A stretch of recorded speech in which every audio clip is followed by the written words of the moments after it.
Bonjour Jonathan. Bonjour Laurine. Bienvenue sur HEJ TV. Dans l'actualité aujourd'hui, une nouvelle manifestation du personnel hospitalier à Lyon, des cartes sonores pour faciliter la vie des malvoyants dans les restaurants, l'évolution des thématiques pour les livres pour enfants, un atelier à l'Institut Lumière destiné à initier les 8-12 ans au monde du cinéma, une exposition consacrée à l'auteur de bande dessinée Hugo Pratt et pour finir, une braderie de luxe. Mais tout d'abord, les manifestations se sont poursuivies à Lyon avec cette fois un regroupement de personnel hospitalier dans le but de revendiquer plus de moyens mais aussi sensibiliser l'opinion publique quant au mauvais traitement des médecins et infirmiers. Un reportage signé Radija Douga, Clara Rosin et Hélène Ravier. Parce que le sous-effectif ça tue, parce que l'austérité ça tue, car les économies du gouvernement sur notre dos et de la santé ça tue, parce que la fermeture de lits de services d'hôpitaux ça tue. Lundi 16 avril dernier, collectifs de la santé et infirmiers de l'hôpital du Lunatier se sont mobilisés devant l'hôtel de ville de Lyon afin de protester. Manque de moyens, manque d'effectifs, manque de temps, les manifestants ont dénoncé, à travers une mise en scène, la politique du gouvernement d'Emmanuel Macron. Et les revendications, c'est plus de moyens, plus d'effectifs et une reconnaissance au niveau du salaire. Chacun a sa petite anecdote. Je pense que tout le monde dans sa vie a eu un jour malheureusement affaire aux urgences, a eu affaire à l'hôpital. Alors moi personnellement je suis une éternelle optimiste, donc oui, j'ai de l'espoir. Et si je fais ça, c'est parce que j'ai de l'espoir, sinon je ne le ferai pas. Des cheminots, des étudiants lyonnais ainsi que des membres de la CGT, en grève depuis plus de 2 semaines, se sont également joints à la protestation prônant la fameuse convergence des luttes. Nous, c'est tout le système qu'on veut revoir. Le système de financement, l'organisation aussi, et puis arrêter de dire que l'hôpital coûte trop cher. L'hôpital ne coûte pas trop cher, l'hôpital est un besoin fondamental pour la population. Il permet à une population d'être suivie et d'être en meilleure santé, et c'est un bien pour toute la société. Un mouvement qui a été suivi par plusieurs établissements hospitaliers lyonnais, comme notamment Vinatier, Édouard Herriot, Croix-Rousse ou encore Saint-Joseph-Saint-Luc. Bonne nouvelle pour les personnes malvoyantes, il est désormais possible de trouver des menus sonores dans certains restaurants à Lyon. L'objet révolutionnaire, un dictaphone pour plus d'autonomie. Un reportage de Céline Lachini-Irissin, Antoine Clément et Laurine Escolano. En décembre dernier, Lyon recevait le prix de l'accessibilité en termes d'handicap. Cette fois-ci, la ville se met à l'honneur en intégrant dans certains restaurants des cartes sonores pour les malvoyants. La carte sonore, ça se présente de la manière suivante, c'est comme un petit dictaphone tout simplement, qui est mis à disposition des établissements et qui permet en fait aux malvoyants et aveugles d'être indépendants sur le choix de leur plat au restaurant. Le client a la possibilité de naviguer auprès des différentes pistes. Tous les midis, du lundi au vendredi, nous vous proposons un plat du jour, viande ou poisson, à 9,50 €. Ça demande un petit peu de temps sur l'enregistrement de la carte. Et en termes de coût financier, c'est 80 €. Ça va être intéressant parce que ça va permettre à cette catégorie de clients, je pense, d'avoir plus confiance en sortant au restaurant.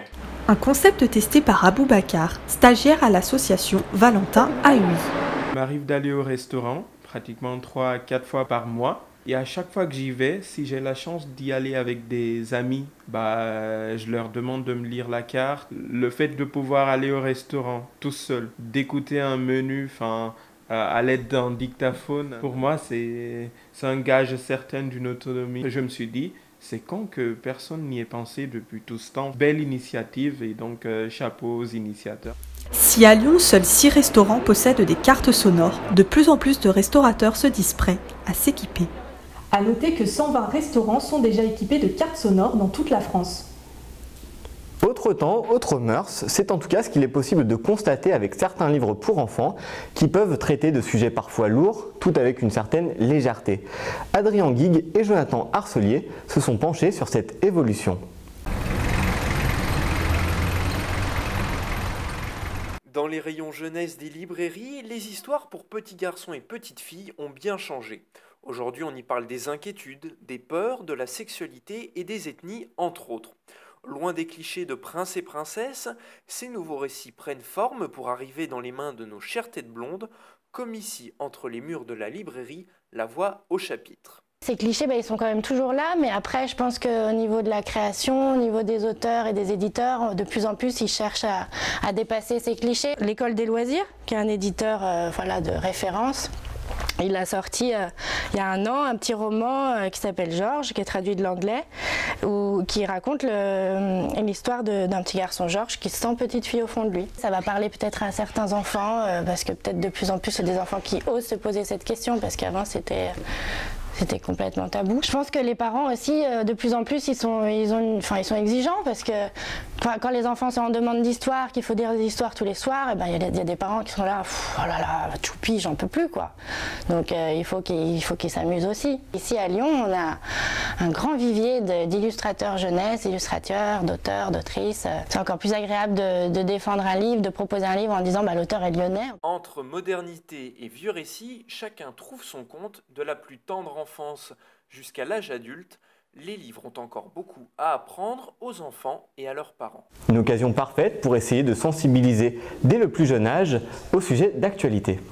Et on continue avec les enfants. Cette fois-ci, c'est l'Institut Lumière qui leur propose un atelier consacré à découvrir le monde de la vidéo à travers diverses activités, dont la réalisation de leur propre film, de quoi se mettre dans la peau d'un vrai réalisateur.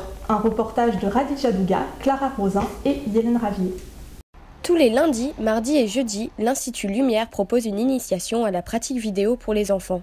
Pendant 2h30, ils apprendront les bases du cinéma et pourront même réaliser leur propre film. Atelier pour l'Institut Lumière qui permet justement aux enfants de découvrir en fait le cinéma, parce que pour eux c'est un vaste monde. On a fait des exercices sur comment est-ce qu'on tourne un film. On a appris pratiquement tous les métiers qu'il y avait sur un tournage. Du coup ça fait 6 ans qu'on fait cet atelier. C'est vrai qu'il y a une bonne partie théorique et après on passe à la pratique. Ça tourne. Allez silence, ça tourne. Et la partie théorique elle est un peu longue, donc il faut toujours garder un petit peu de vivant et leur montrer que nous on n'est pas là pour leur apprendre à être grands savants quoi. C'est une belle approche du cinéma, c'est une belle approche des différents métiers, parce qu'il y a beaucoup de choses. Là, ça a beaucoup joué sur la partie de tournage, qui était vraiment très intéressante. Et ça leur donne une vision d'ensemble qui est vraiment intéressante pour les jeunes. C'est vrai que c'était très intéressant, parce qu'on nous a d'abord expliqué comment ça se passait, les différents métiers. Et puis après, du coup, les enfants ont pu participer à un petit film et ils ont vraiment bien aimé. C'était drôle à faire, qu'on est tous des personnages et tout.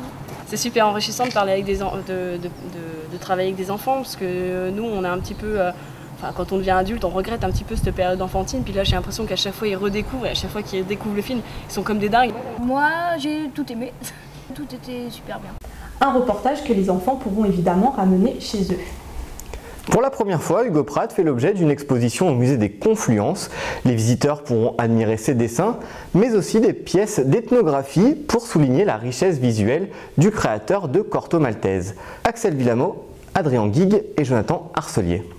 Depuis le 7 avril, le musée des Confluences accueille à Lyon une exposition dédiée à l'auteur de bande dessinée italien Hugo Pratt. C'est l'occasion de mettre en lumière le créateur du célèbre Corto Maltese, mais également ses influences. Déjà, je ne sais pas s'il est bien identifié par tous nos contemporains. C'est le principe en tout cas de cette expo, c'est de le présenter quelque part aussi, parce qu'on est parti sur l'idée que potentiellement l'image de Corto Maltese, ce marin qu'on a tous un peu en mémoire, il est identifié, ça fait partie des repères un peu contemporains qu'on a.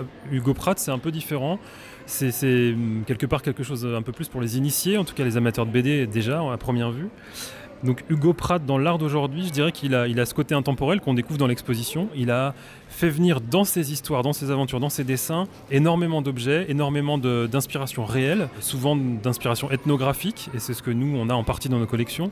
Donc du coup, Pratt au musée, ça avait tout son sens. Nous, on expose plus de 130 planches et aquarelles originales, dont certaines n'ont quasiment jamais été vues. Et si on parle des objets de musée, on a à peu près 90 objets, à majorité ethnographiques. Si on se promène dans les salles, on a globalement des retours très positifs. Après, on est au tout début de l'exposition, on a 1 semaine et demie, donc il faut attendre que les choses retombent un peu pour avoir vraiment un peu de recul sur le ressenti réel des visiteurs. Conçu comme un véritable labyrinthe, c'est en tout cas une exposition qui semble ravir les visiteurs et qui restera accessible dans la capitale des Gaules jusqu'au 24 mars de l'année prochaine. Une exposition donc pédagogique, mais toutefois accessible aux néophytes.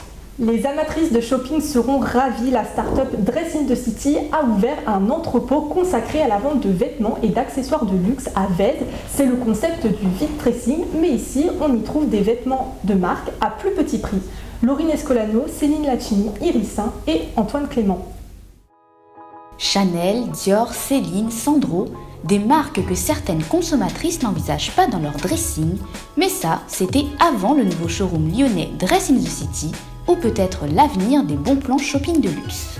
Dress in the City est une entreprise parisienne qui a plus d'1 an largement d'existence, qui est un concept de vide dressing connecté, très connecté et géant, et qui propose donc des articles haut de gamme et luxe de seconde main, donc voilà, des articles qui ont été très peu portés, voire pas portés, qu'on collecte et qu'on propose à la vente sous différents formats de distribution. Notre catalogue est visible sur le net, mais en même temps on fait des événements éphémères à travers tout Lyon, et en centre commercial et en boutique éphémère, comme ça on essaie de trouver sur 2-3 jours des lieux de 300 m² à peu près pour pouvoir accueillir nos portants et nos clientes. Destiné qu'aux femmes, Dress in the City a pour objectif de rendre le haut de gamme plus accessible. Le catalogue va de Sine Qua Non, Carole, ensuite on passe vers des marques telles très actuelles, tout ce qui est SMCP, donc Sandro, Maje, Claudie Pierlot. On montre encore plus en gamme avec du Barbara Buis, du Chanel, du Dior. Donc on a vraiment un panel très très large, et on a aussi une zone petit prix qui peut permettre justement aux femmes qui ont moins les moyens de pouvoir se faire plaisir. Chaussures, sacs, robes, mesdames que vous souhaitez dénicher la perle rare ou revendre vos produits de luxe, un seul mot d'ordre, restez connectés. Et on retrouvera Dress in the City à Confluence du 26 avril au 5 mai. Merci à tous de nous avoir suivis, c'est la fin de ce journal. Et rendez-vous sur notre site internet Under Lyon ainsi que nos réseaux sociaux pour continuer à suivre l'actualité. Bonne soirée à tous.